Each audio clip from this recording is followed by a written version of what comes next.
Hello students, welcome to my YouTube channel. आप सभी का मेरी इस वीडियो में स्वागत है।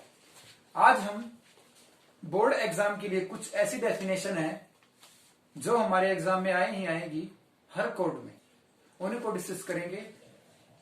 तो class +2 commerce subject business, topic हमारा फ्यू डेफिनेशन। कुछ डेफिनेशन है जो बोर्ड एग्जाम में पूछ जाती है और इन डेफिनेशन के बारे में बच्चों को बिल्कुल ही नॉलेज नहीं होती।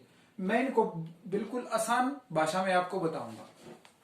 सबसे पहली वाली मीनिंग ऑफ स्टेज। स्टेज होता है हमारा चंचल सट्टेबाज। देखो, चंचल वर्ड से तो आप सभी जानते हैं। चंचल जैसे कि घर में अगर छोटा बच्चा चंचल है तो उसकी कुछ हरकतें हमें पसंद आती हैं, बहुत ज्यादा पसंद आती है, जिसकी तरफ हम अट्रैक्ट हो जाती है एकदम। और कुछ हरकतें उसकी ऐसी हैं जिसके उसे डांट मारने का दिल करता है।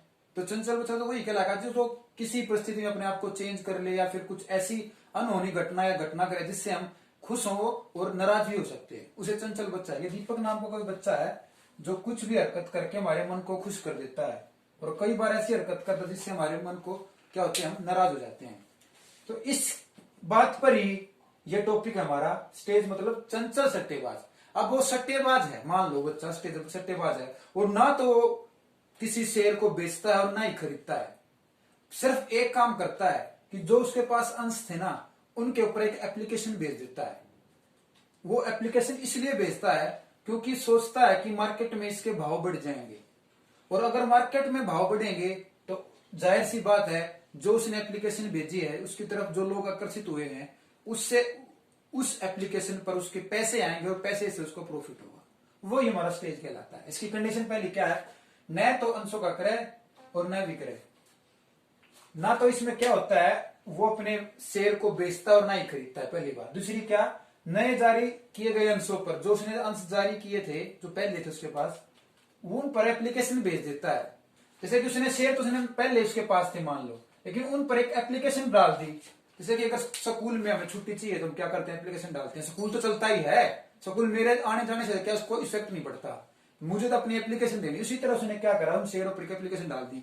लोग अचंभा मान गए, ये तो पता नहीं कैसी एप्लीकेशन डाल ली इस कंपनी ने, हमारा तो बहुत फायदा होगा। तो उसकी तरफ लोग आकर्षित हो जाते हैं, उसको देखते हैं, तो उसकी एप्लीकेशन को रिसीव कर लेते हैं और उन पर पैसे भेज देते हैं। और उसी पैसे को क्या बोला जाएगा, स्टेज। यानी ऐसी सट्टेबाजी जिसमें ना तो उसने कुछ सेल करा ना परचेज करा, वैसे प्रॉफिट मिल जाए उसको।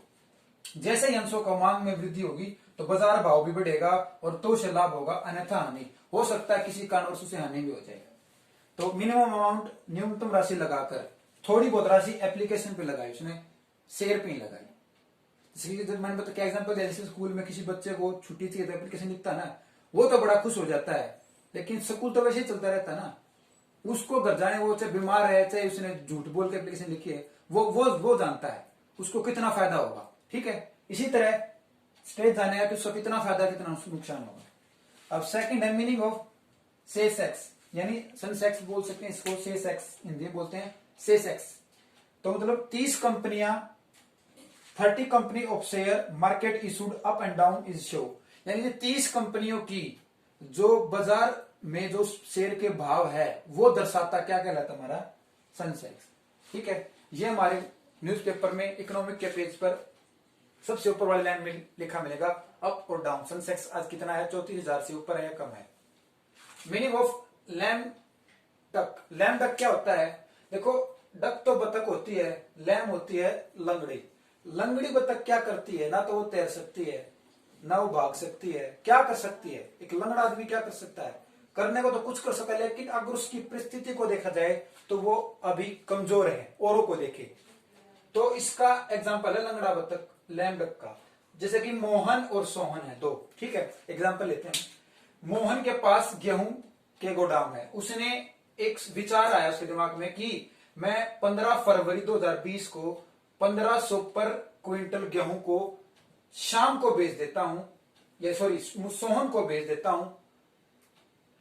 उसी डेट पर 15 फरवरी 2020 को उसने 1500 पर क्विंटल उसके गेहूं उसने 2000 रुपए क्विंटल बेच दिए। हो सकता था अब इसमें उसने 500 रुपए क्विंटल कमाया है ना, क्योंकि उसी डेट पर ये उसके दिमाग में विचार आता कि 15 फरवरी को मेरे गेहूं का भाव 2000 हो सकता है। तो उसने एज्यूम करके उसे 2000 बेच दिया और उन्होंने खरीद भी लिया, तब उसे 500 रुपए का फायदा होगा। उसके दिमाग में सिर्फ एक ही बात आई थी कि मेरे गेहूं 500 रुपए ज्यादा बिक सकते हैं, लेकिन हो सकता था ये गेहूं 1000 रुपए क्विंटल भी बिक सकते थे, या फिर 500 रुपए 1000 रुपए क्विंटल भी बिक सकते थे और 2500 क्विंटल भी बिक सकते थे, यानी ज्यादा भी बिक सकते थे और कम भी बिक सकते थे।